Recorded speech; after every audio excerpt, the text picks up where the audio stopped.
Frank Leone he's every man.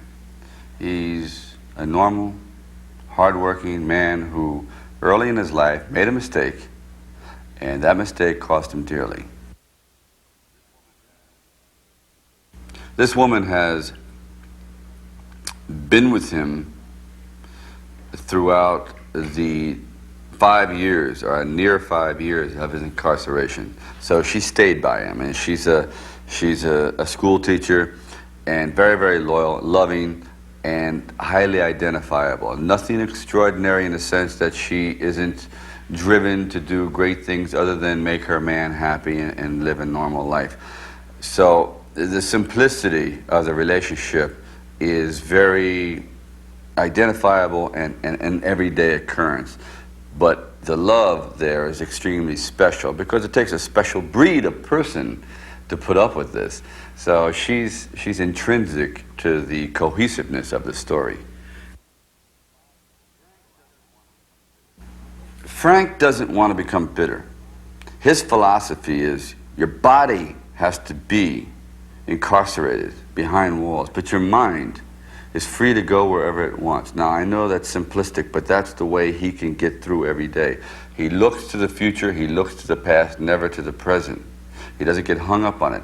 And his optimism becomes infectious to these people that think life is garbage and they have nothing to live for anymore. Every day is drudgery. So he's a mechanic. He starts to repair this car. And in repairing this car, they all find a common purpose. One mends the seat, one helps to paint, one works in the engine, and they find purpose in their life. So this car, which is a broken down piece of junk, now becomes a temple of success. There's nothing in this film that any man who sees it could not perform. He's not a Superman. He's a man under the influence of an evil force, which is the warden, and he's in a survival technique. I mean, he's fighting for his life. I think there has to be a fear factor, that this isn't something that we just waltz through. The audience can sense reality. They've seen it all. There's very little that can shock an audience anymore. So I said, let's pick one of the most infamous prisons in the United States, perhaps the world, and that's Rahway.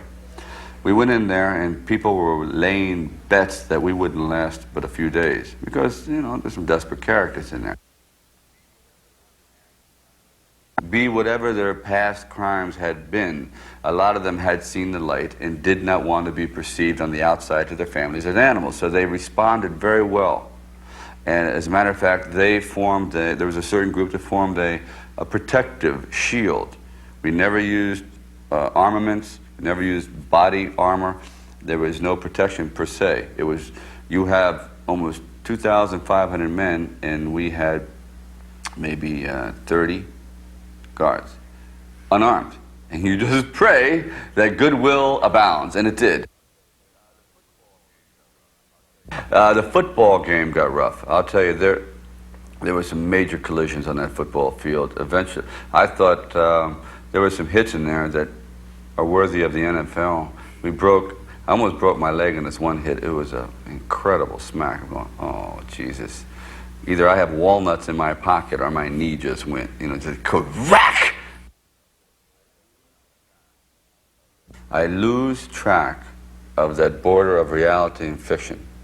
And I want to go for it. And I don't care. I mean, sometimes it gets very, very, very dangerous.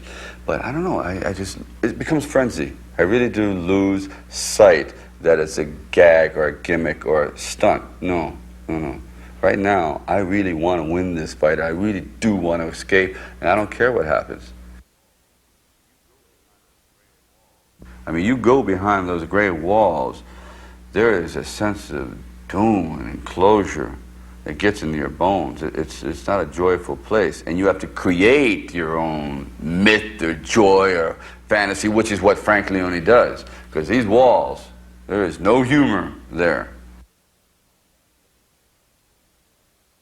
He doesn't have the guns, he doesn't have the power, he doesn't have anything. All he has is his integrity, his soul and his heart, and his desire to get out, to be with his woman. And that's really what it's about. It's a case of survival under all conditions.